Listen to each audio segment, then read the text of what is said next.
In today's video, I'm going to show you how to add an admin to your Wix site. This is really useful if you're working with a partner or growing your team. First, log into your Wix account and open the dashboard for the site you want to manage. From there, click Settings, then go to Roles and Permissions. This is where you control who has access to your site.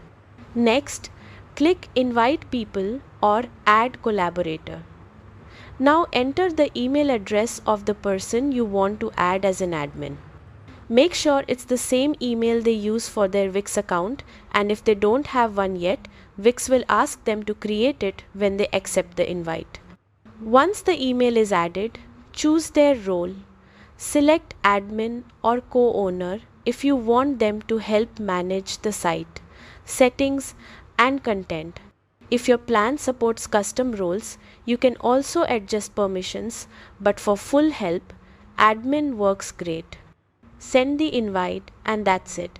Once they accept, they'll officially become an admin on your site. Simple, quick, and super helpful for team management. Thanks for watching and happy building.